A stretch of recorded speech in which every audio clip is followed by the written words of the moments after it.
morning. My name is M. Narasimha Rao, lecturer in physics. Today, I am explaining Wheatstone bridge network of class 12 physics. This Wheatstone bridge works on the principle of Kirchhoff's laws. By using this Wheatstone bridge, we can compare the two resistances. By using this Wheatstone bridge, we can find the unknown resistance by using the three known resistances. This Wheatstone bridge is consisting of four resistors. P, Q, R, S are the four resistors connected along the sides of the quadrilateral.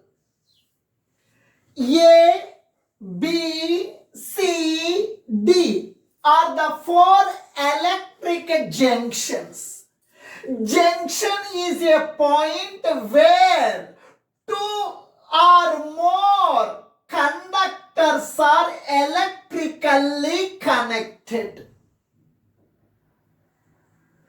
I1, I2, I4, I3 are the electric currents passing through the four resistors.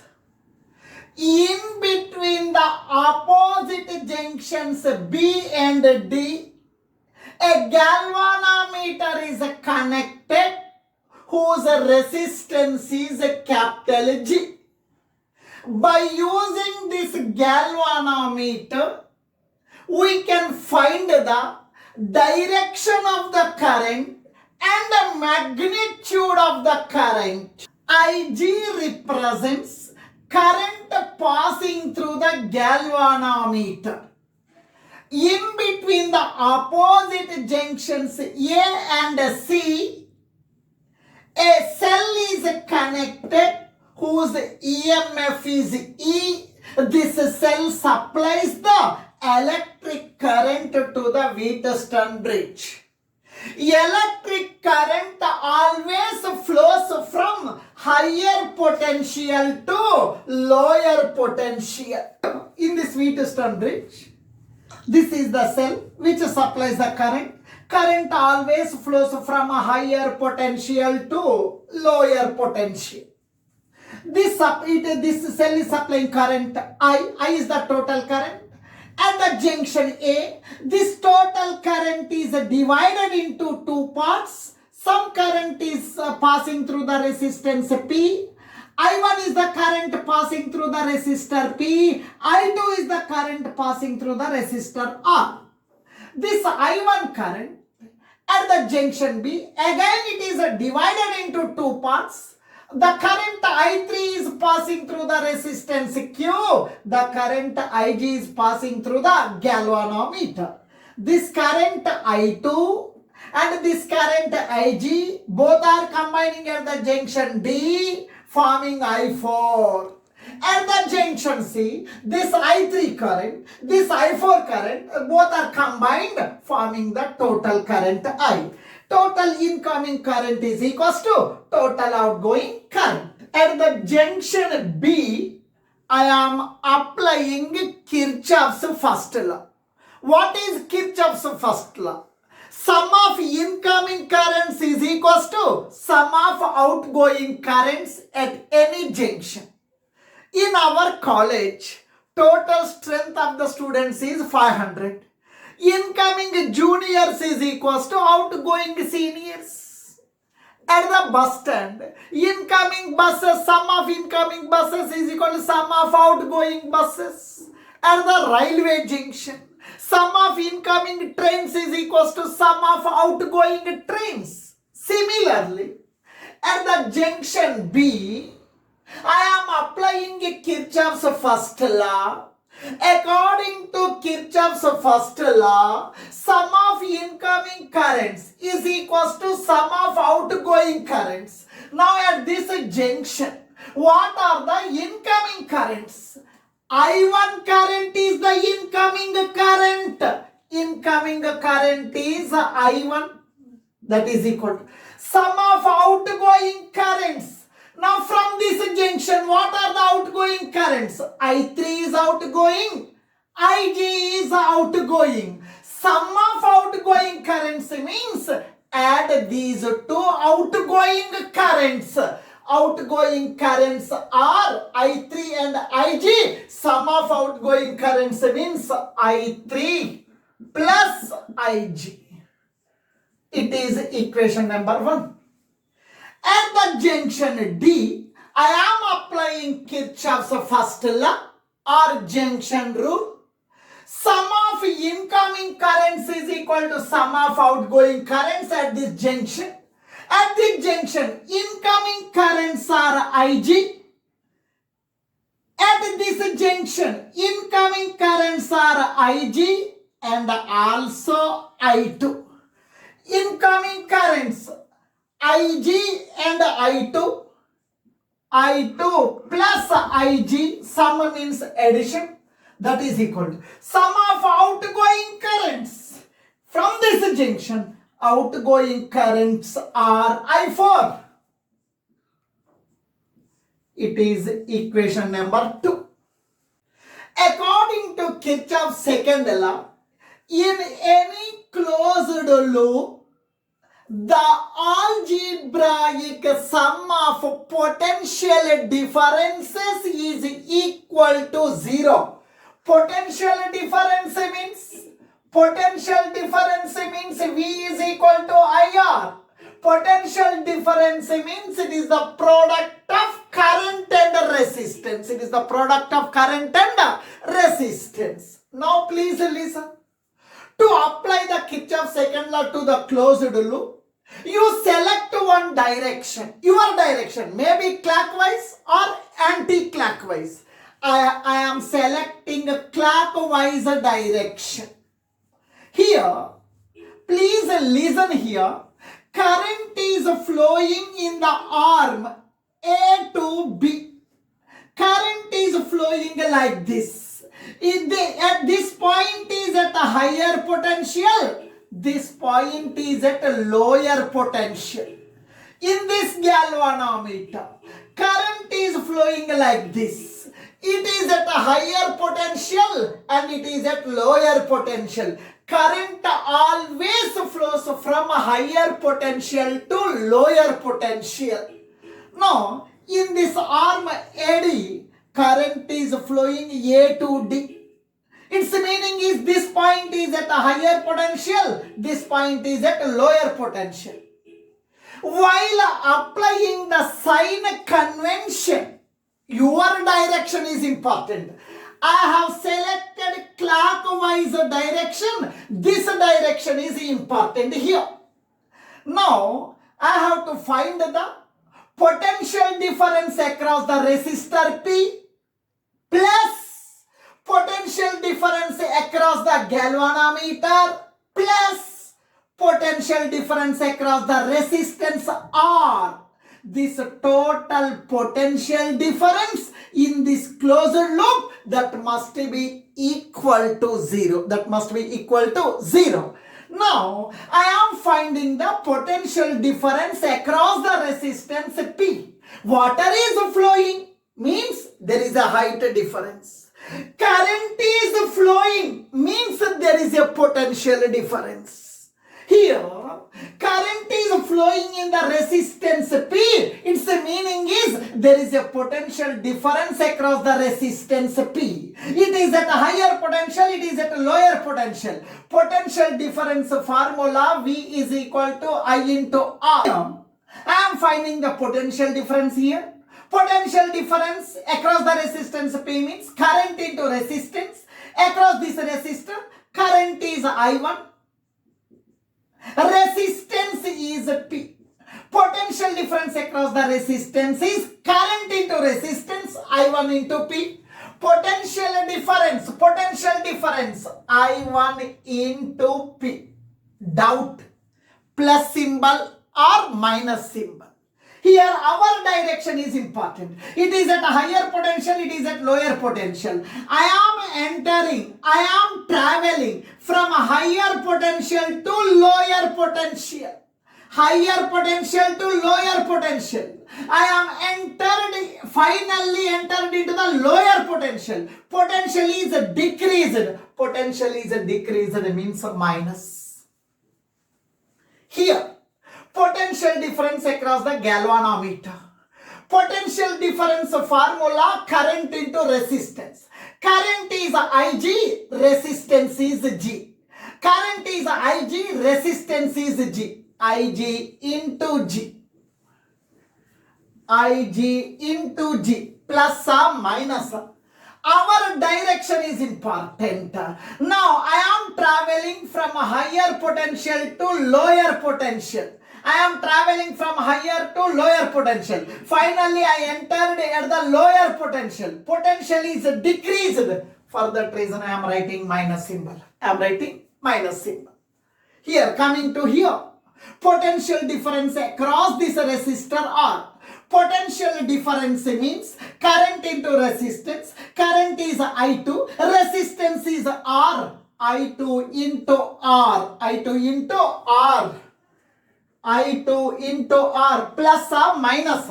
Here.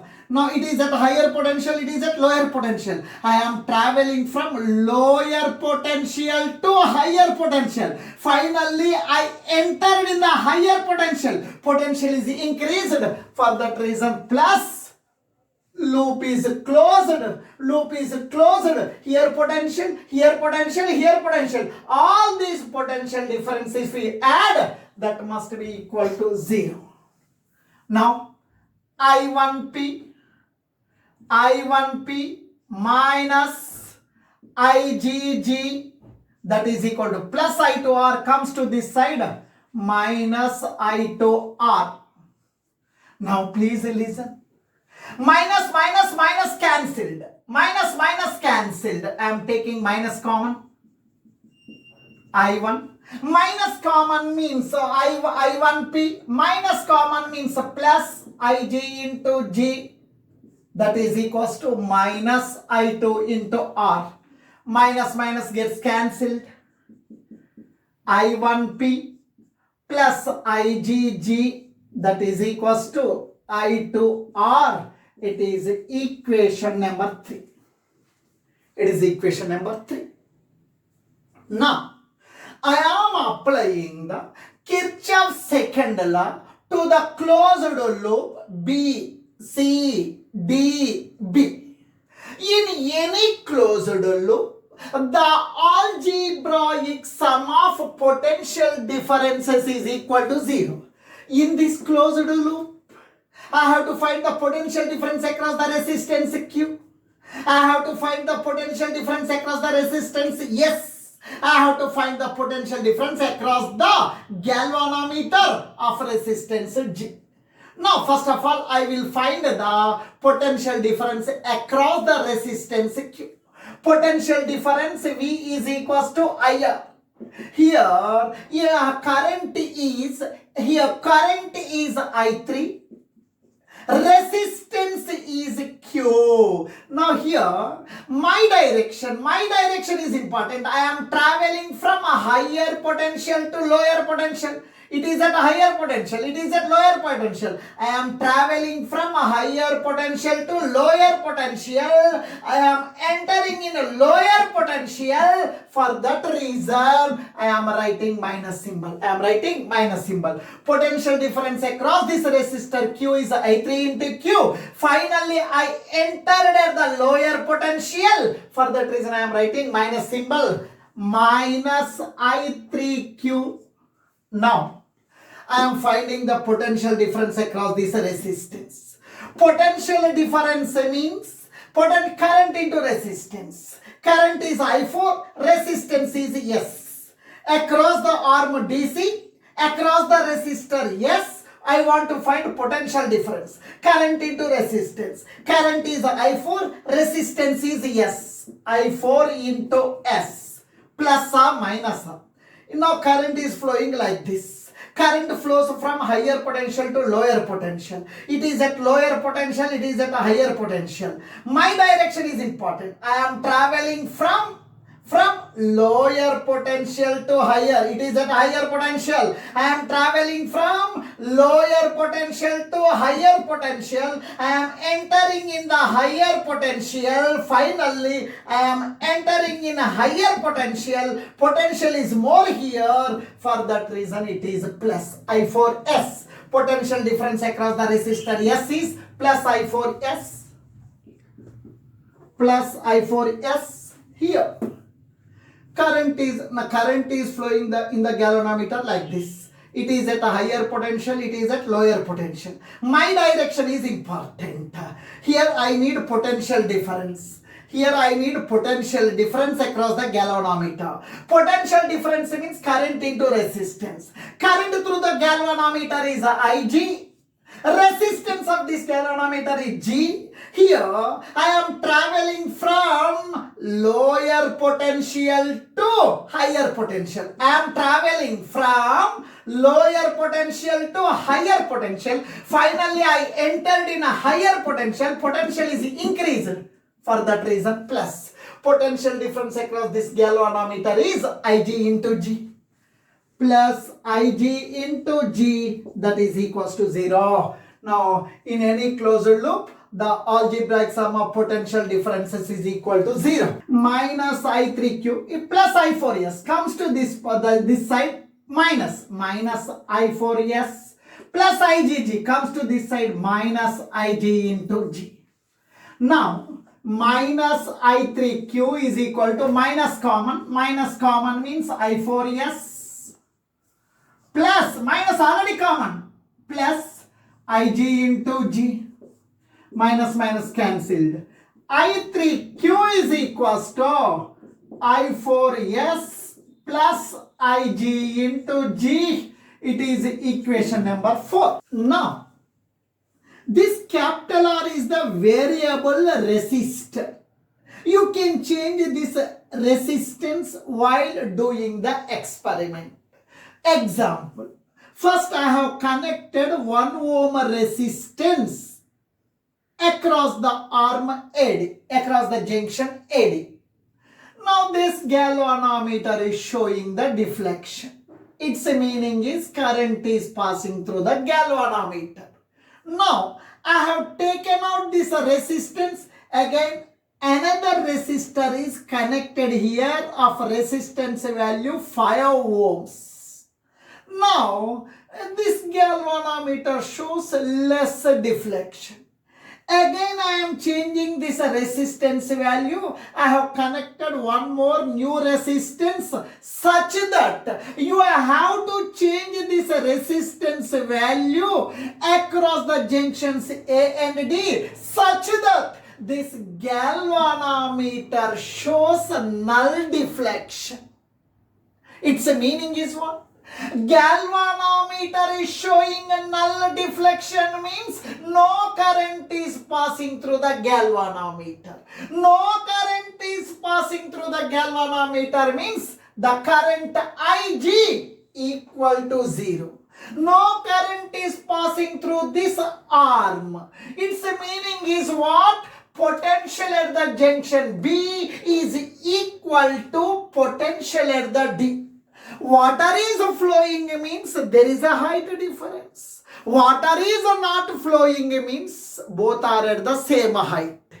Similarly, current is not passing through the galvanometer means at the junction B and at the junction D both are having same potential. Then this condition we are calling as the balancing condition of Wheatstone bridge. At the balancing condition of Wheatstone bridge, current through galvanometer is 0. Substitute this Ig is equal to 0 value in these 4 equations. Ig is equal to 0. Here, if you write Ig is equal to 0 in this first equation, then I1 is equal to I3. I1 is equals to I3. In the second equation, if you write Ig is equal to 0, Ig 0, Ig 0, and I2 is equal to I4. I2 is equal to I4.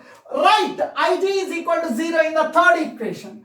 Ig is 0. 0 into G, 0. 0 into anything, 0. This term is 0. This term is 0 means I1P is equal to I2R. I1P is equals to I2R. Substitute.